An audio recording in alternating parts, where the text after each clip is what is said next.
ఈ ప్రపంచంలో ప్రకృతి చాలా అందమైంది. ప్రతి జీవికి, ప్రతి మానవునికి ప్రకృతితోనే ముడిపడి ఉంది. అలాంటి ప్రకృతిని మనం కాపాడుకోకపోతే ప్రకృతి కూడా శివతాండం చేస్తుంది. అప్పుడు ఈ భూమి మీద మనిషి అంటూ, జీవులంటూ ఏవి ఉండవు. అది ఏ విధంగా చెప్తున్నానంటే, ఈ మధ్యకాలంలో మనము చెట్లు నరికి ఇల్లు కట్టడము, జనాభా చాలా ఎక్కువైపోయింది. ఇదొకటి. బండ్లు ఆ బండ్లు నడిపినందుకు కాలుష్యం చాలా మట్టుకు పెరిగిపోయింది. స్వచ్ఛమైన గాలి అయితే దొరుకుతూనే లేదు మనకి.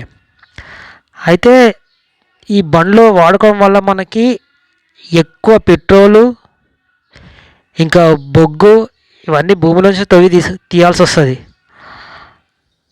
ఆ వాడకం కూడా ఎక్కువైపోయింది. ఇప్పుడు భూమిలోకి వెళ్ళి ఇవన్నీ ఎక్కువ తీస్తున్న కొద్దీ ఏమవుతుంది, భూమి వేడెక్కుతుంది. భూమి వేడెక్కితే ఏమవుతుంది, మంచు పర్వతాలు కరిగిపోతాయి. దానివల్ల కరిగిన నీళ్ళు ఎడిగిపోతాయి, సముద్రంలో కలుస్తాయి. ఆ నీళ్ళు కలిసిన తర్వాత సముద్రం నీళ్ళు ఎక్కువైపోయిన తర్వాత ప్రమాదం వాళ్ళకి, మనకే.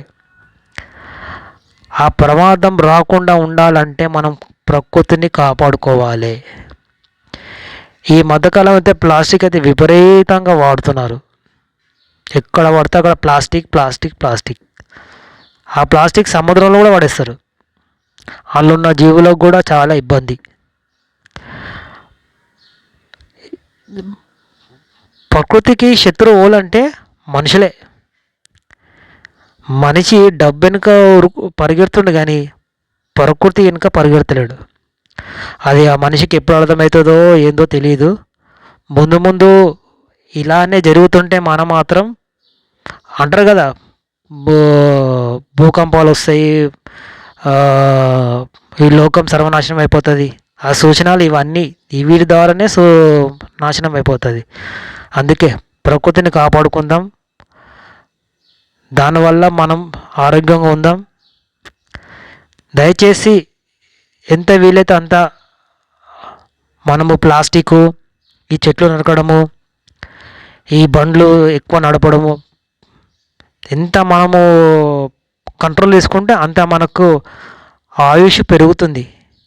ఈ మధ్యకాలంలో అయితే 50-60 ఏళ్ళకే చనిపోయేటట్టుంది. ఇంకా కొన్ని రోజులు అయితే 25 ఏళ్ళకి 30 ఏళ్ళకి, ఇంకా కొన్ని రోజులు అయితే మనిషి ఉన్నాడన్న సంగతి కూడా తెలియదు. మ్యూజియంలో పోయి చూడాలి మనిషిని. ఇది బాగా నేను ఆలోచించి చెప్తున్నాను. మీకు ఈ వీడియో నచ్చితే ఒక లైక్ చేయండి. ఈ లైక్ చేయడం వల్ల ఈ వీడియో ముందుకెళ్తుంది. దాని